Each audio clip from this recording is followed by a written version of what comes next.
Hi guys, Dean here, back again. As previously promised in the last video, another second-hand haul basically.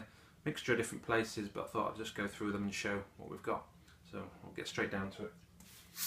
First one is the Cramps Smell of Female. And this one I picked up in Dragnet Records, same place as I got most of the previous £1 stuff from. Again, I think this was, it's around the £8 mark, so it's not too bad. Some Big Beat Records. Again, really nice, clean copy. I do love the Cramps anyway. Again, I can't remember when I got into them. They were, I think a friend recommended me the Cramps years ago, really years ago. And again, I've been quite lucky that some of the collections I've bought over the last couple of years, as I've been me collecting vinyl, had some Cramp stuff in, so I've managed to sort of drag that out. This was one of the ones that I didn't actually have so far, so again, so thought I'd pick it up.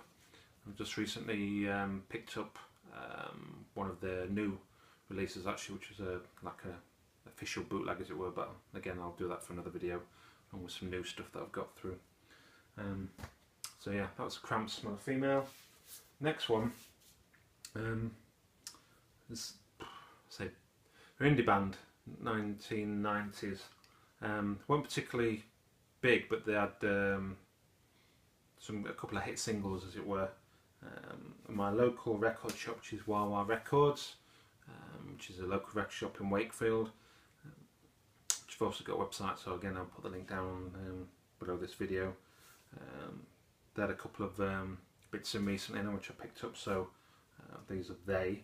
But one of them, Blue Tones, which is Science and Nature. I can't remember which album this is, but I think the biggest track that they had was Slight Return. But again, I picked this up, basically, I mean it's a limited edition of 1000, number 0984. And it was a decent price. I think it was around the £20 mark, but nice picture in a sleeve, and again, fantastically clean vinyl, and it was a first pressing as well, and again I would imagine the limited run, probably the only pressing.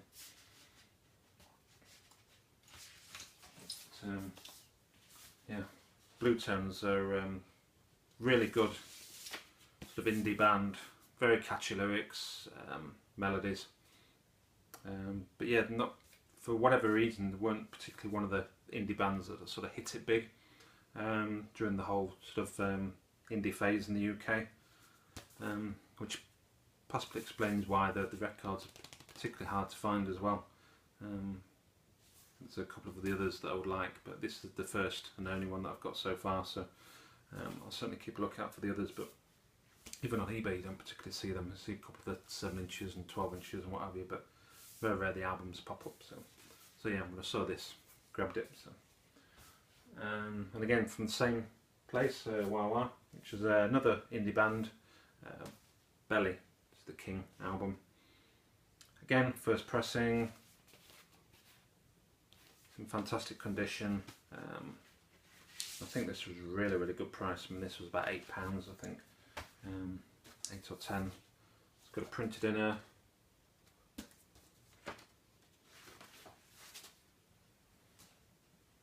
Again, nice clean vinyl, first pressing. Can't go wrong. So again, that was Belly were one of my favourite bands as well around the time, in the whole big indie phase. So really happy to have that in such great condition as well. So another one, which slightly Iron Maiden related, this one actually, because it features Bruce Dickinson amongst others, mainly Ian Gillan from Deep Purple and Bryan Adams, which is Smoke on the Water. It's the 12-inch from the Rockade Armenia album, charity album that did quite a while ago actually. 1989, I think. Yeah. Obviously, Smoke on the Water, very famous Deep Purple track. I think Bruce Dickinson's more than once sort of said Ian Gillan's pretty much his hero as far as vocalists go.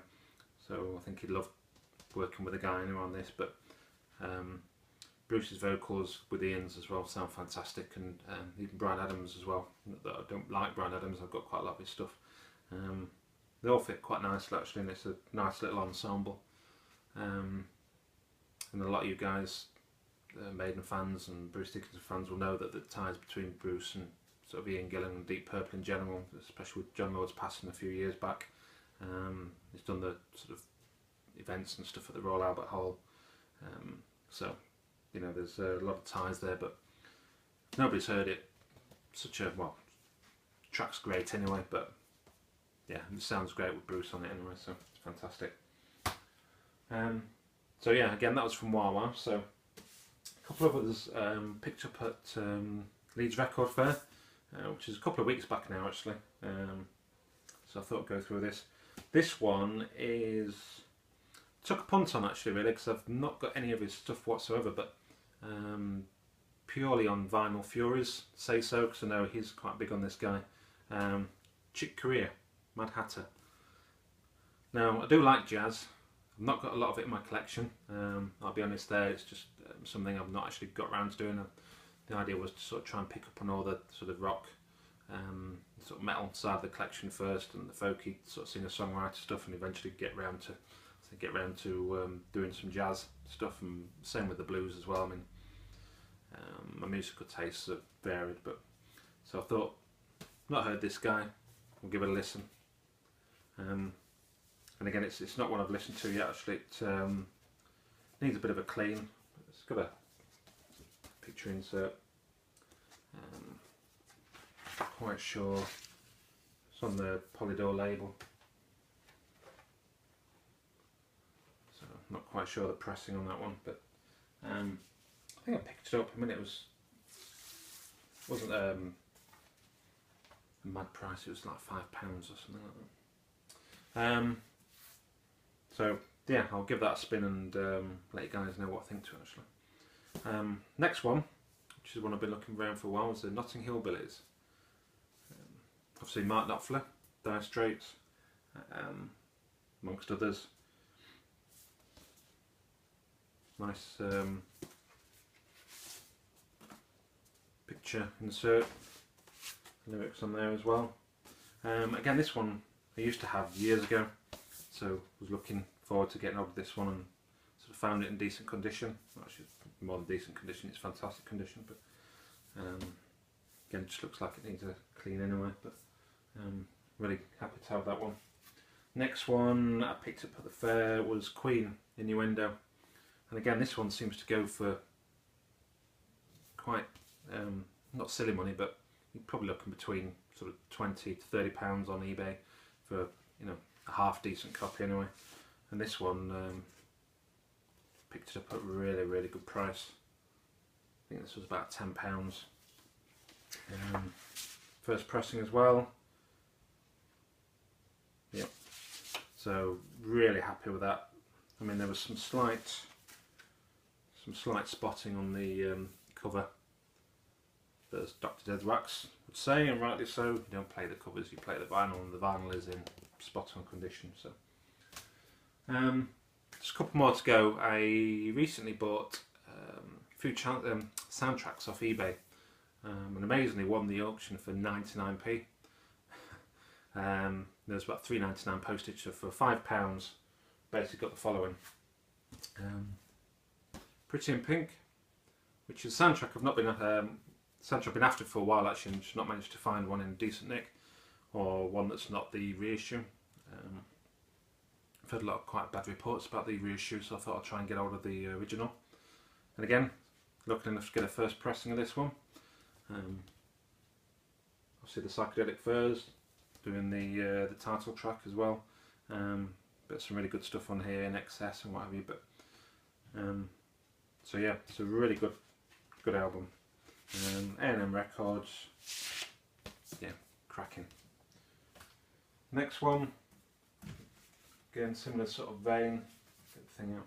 Footloose, famous Kevin Bacon film. Kenny Loggins obviously doing the title track on this one. But again, really sort of strong 80s soundtrack really. And again, it's got the printed inner, really good condition vinyl. Like I say, this was part of the 99p win, so it's like you're looking at 25p. Okay, I'm paying postage, but Electric Dreams, which is Giorgio Moroder, which I've got a few bits and bobs of his actually as well. Culture Club, Heaven 17. Obviously the title track is quite famous, but and again it's in its original sort of like a polythene bag, but it's got a printed cover on it, so you sort of take that out. So I was trying to get it out, show the printed cover on it underneath, so you can see that on the computer monitor. Again, vinyl in tip-top condition, so no complaints there. And the last one was Dream Kid, which is the Sutherland Brothers and Quiver. Now, to be completely honest, I'm the foggiest what this is at all, and I, since it arrived in the mail last week, haven't actually got round to checking out exactly what it is, but I do know it's the first pressing. It's on the Island label, again, similar to the Cat Stevens one, the previous one, the pink rim. So maybe something, maybe nothing, I don't know. If anybody out there has any idea, wants to beat me to the Google search on it, let me know what it is, and if it's any good. But I mean, it was part of the 4-deal package, which, like I say, 99p, £3.99 for the postage, £5 all in. Can't go wrong for those. So that's it. Yeah, we'll leave it there. I'm going to do another Iron Maiden video, so I'll probably do that now as well and tie it up for the day. Thanks again, see you soon.